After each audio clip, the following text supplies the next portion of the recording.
Vida saudável, mais equilibrada. Em busca de qualidade de vida, está no ar o Edição Saúde. Confira agora os destaques do programa de hoje. 7 milhões de brasileiros têm grave doença pulmonar. A DPOC não tem cura. O que pode mudar o curso da doença é o diagnóstico e o início do tratamento precoce. Exercício físico orientado é uma das principais recomendações médicas para controlar a doença. A gente trabalha com musculação, membros inferiores, membros superiores e tórax. O Edição Saúde começa agora. Boa notícia! Estudo realizado pelo Instituto Brasileiro de Geografia e Estatística em parceria com o Ministério da Saúde revela que o número de fumantes no Brasil caiu pela metade nos últimos 20 anos. No entanto, ainda existem mais de 20 milhões de fumantes no Brasil e o tabagismo é uma das principais causas de mortes evitáveis no mundo. De acordo com os dados da Organização Mundial de Saúde, 5 milhões de pessoas morrem por ano em todo o mundo vítimas de doenças relacionadas ao fumo. A fumaça do cigarro reúne quase 5 mil substâncias tóxicas, muitas delas cancerígenas. No Brasil, 23 pessoas morrem por hora, vítimas de doenças ligadas ao tabagismo. O cigarro está relacionado a 50 tipos diferentes de doenças. Uma das doenças mais agressivas provocadas pelo fumo é conhecida como DPOC, doença pulmonar obstrutiva crônica. O sintoma principal é a falta de ar. São pacientes muito limitados por dispneia. Dispneia é falta de ar. São pacientes que têm dispneia para caminhar do banheiro no quarto, ficam muito limitados em casa. A maior causa dessa doença é o tabagismo. Ela tem uma evolução muito lenta, então a partir do momento que a pessoa começa a fumar, ela, depois de 25, 30 anos, ela vai começar a ter os sintomas. Geralmente começam com discreta falta de ar associada a esforços como subir escadas, andar depressa ou praticar atividades esportivas. Costumam ser atribuídos ao mau preparo físico. Com o passar do tempo, a falta de ar se torna mais intensa e é provocada por esforços cada vez menores. Quando você fala mais rápido, quando você toma banho, para se alimentar, você começa a ter muita falta de ar. E isso tudo vai restringindo a sua vida, o seu mundo. Durante o DPOC, desenvolve-se uma intolerância ao exercício. Então o indivíduo se torna muito incapaz de realizar suas tarefas diárias e ele se torna dependente. Quanto mais cedo o diagnóstico, maior a chance de reabilitação. No entanto, a descoberta da doença costuma demorar. Como a doença é mais frequente a partir dos 50, 60 anos, é uma fase em que a pessoa já não tem uma atividade física tão intensa e isso acaba atrasando o diagnóstico. Estudos realizados pelo Instituto de Pesquisa Ipsos mostraram que as pessoas só descobrem a doença depois de 15 anos do início.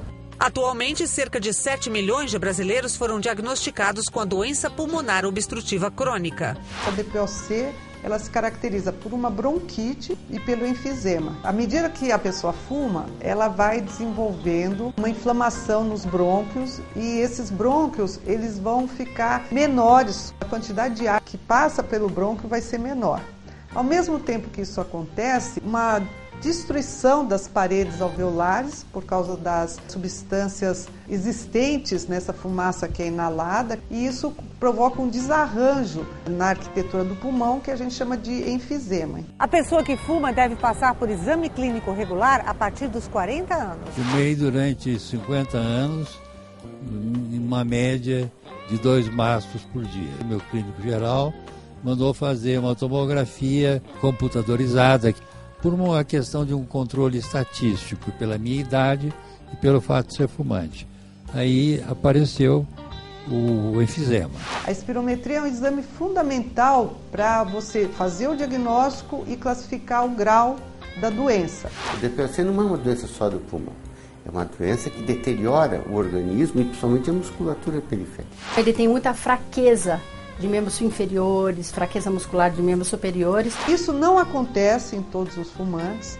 Calculamos que 1/4 deles vão desenvolver essa doença e não existe uma forma de você prevenir a evolução para isso, a não ser que a pessoa não comece a fumar ou pare de fumar o mais cedo possível. A exposição a fumaça de combustíveis, exposição à fumaça de lenha, exposição a produtos irritantes e tóxicos, voláteis, todos eles podem dar esse problema. Poluentes que estão mais relacionados com DPOC, como a sílica, por exemplo, o cádmio. Então, o profissional que lida com essas substâncias, ele tem um maior risco de desenvolver a DPOC. A exposição ao fogão de lenha já está classicamente relacionado com a DPOC. Existem estudos realizados na Colômbia, na Venezuela, que mostram uma incidência importante. E no Brasil, o que a gente observa é que quem trabalha exposto à queima da lenha, como o pessoal que trabalha em churrascaria muitas vezes, ou que trabalha em forno de pizza, possa ter com mais frequência a DPOC. Estudos realizados em Santa Catarina também colocam as pessoas que trabalham na produção de carvão entre as que têm maior risco de contrair a doença. A DPOC não tem cura. O que pode mudar o curso da doença é o diagnóstico e o início do tratamento precoce. Se você pega um paciente que está numa fase inicial, tem uma DPOC leve ou até moderada, você orienta para que ele pare de fumar, orienta para que melhore a atividade física. Quando necessário, você introduz a medicação e você percebe que esse paciente estabiliza a doença. Atividade física é a principal recomendação dos médicos para quem tem DPOC, doença pulmonar obstrutiva crônica. É o que a gente mostra no próximo bloco.